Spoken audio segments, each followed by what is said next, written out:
Hello everyone and welcome to Tech Fix Flicks. In this tutorial we will register for a Gmail account.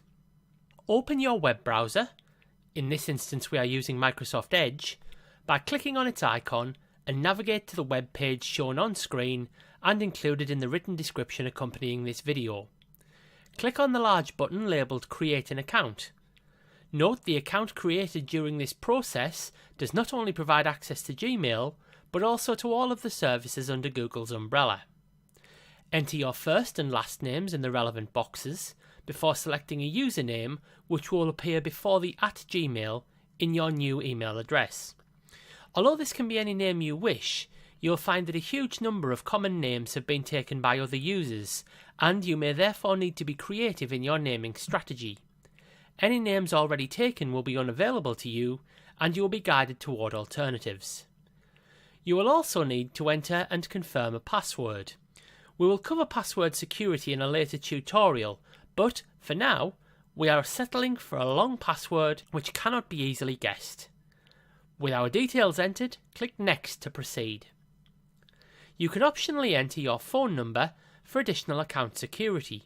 Furthermore, if you have access to a secondary email address, you can again optionally enter it as a means of recovering your Google or Gmail account, should you encounter difficulties accessing it in future. You're also asked to supply your date of birth and gender.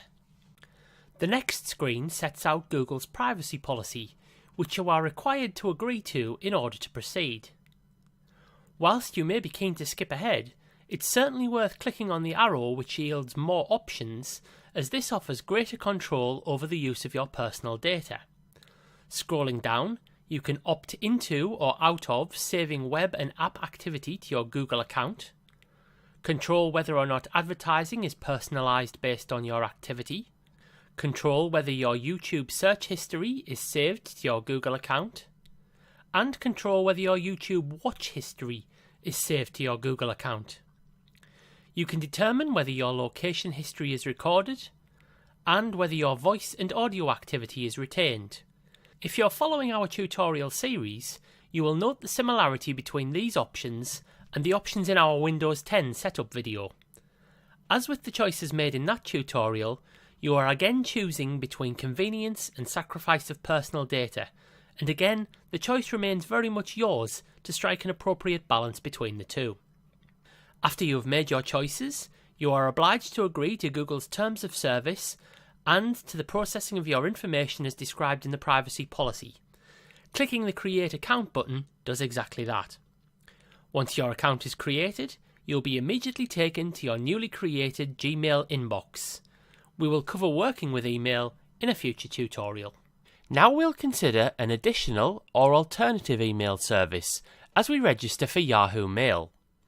As before, we begin by opening our default browser and navigating to the Yahoo homepage as shown on screen and in the description accompanying this video. To sign up for a new account, we click the Sign Up link, where we are required to provide basic personal information. Once you have entered your first and last names, a list of available usernames will be generated, from which you can select your preference. This name, when added to the @yahoo.com suffix, will be your email address upon completion of the registration process. Before we enter a mobile number, note that you can optionally enter your gender, although this is not compulsory, and you are invited to provide a date of birth. Again, for the privacy conscious, there is nothing which compels you to enter your actual date of birth, and an appropriate substitute could be used. You are, however, required to provide a genuine phone number, which will be verified via text message containing an account key. Before we reach that stage, note that our browser has offered to save the Yahoo Mail login details for future use. We opt to save these details to enable faster login on subsequent occasions. Many modern browsers will now offer to save login details, and we choose to make use of this facility. Now that we have saved the login details, we enter our mobile phone number and click the link which reads Text me an account key. We then simply wait for the text message to arrive on the nominated mobile phone. Once received, we enter the code key from the text message in the box on screen and click the link to verify. You can request that the text message be resent if it is not received within a realistic time frame. You will be advised that you have successfully created a new Yahoo account. The next phase of the registration process is entirely concerned with how your personal data is used. Whilst you will be keen to test your new account to send and receive emails, you should be aware of the intention to analyse your communications such as emails, and there are many important options here which you should review by clicking Manage Options. The idea that your emails may be scanned to provide information to advertisers should concern you, and you should make every effort to ensure that as little personal information as possible is surrendered. In fairness to Yahoo Mail, this is a common if regrettable industry practice, and they provide both detail and control as to how your data is used. We begin by examining personalised ads from trusted partners by clicking the Manage link, where we encounter a page containing more links. Note the reference to the privacy dashboard, which can be used to make changes after the registration process if necessary. Clicking Show expands the information presented to include 3 further links, which themselves are expanded by hovering your pointer over the information icon labelled with an eye.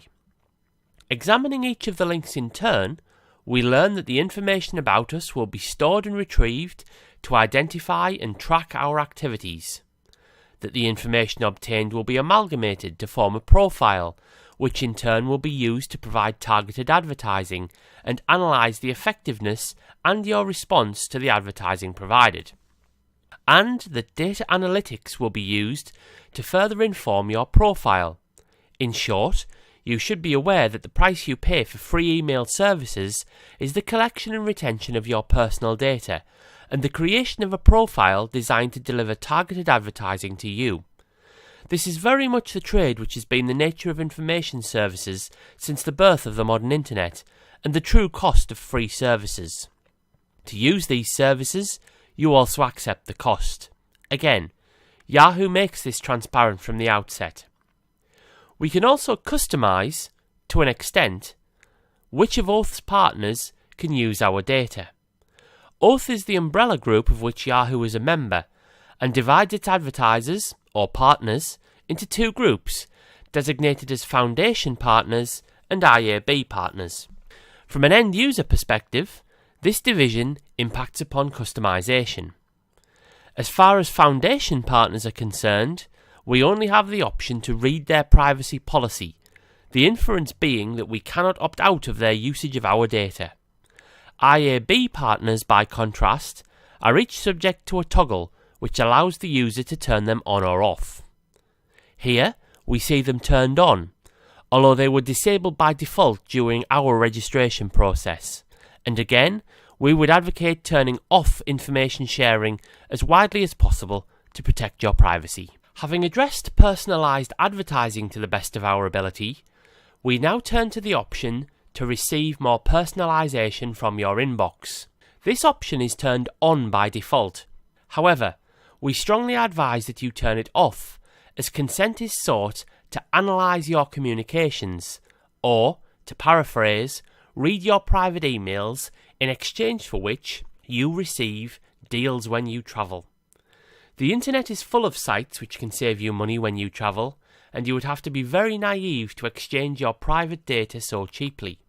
We take the view that it is simply not in our interests to give consent to the use of our private data for the purpose of profiling or advertising, so we are very comfortable in turning this feature off, and we pay no heed to the warning written in red. We click OK to confirm our choices. At the conclusion of the registration process, we are taken to the Yahoo homepage. We note that 1 new email awaits us, so we click to head to our inbox. Before we can deal with the new mail, we are welcomed and invited to select a theme which dictates the colour scheme used when we use the mail service in future. In this instance, we choose a green scheme to complement the TechFix Flicks branding. The theme is now saved and can be revised using the settings options later if required. We click on the received mail and review its content. Unsurprisingly, It is a welcome message from Yahoo. Thank you for watching this tutorial. Hopefully you found it useful. If you'd like more, you are very welcome to subscribe to the TechFixFlix YouTube channel by clicking on the subscribe button. Subscription is, of course, entirely free and provides easy access to all of the videos posted here. Clicking on the neighbouring bell icon means you will be notified whenever a new video is posted. Until your next Tech Fix, goodbye.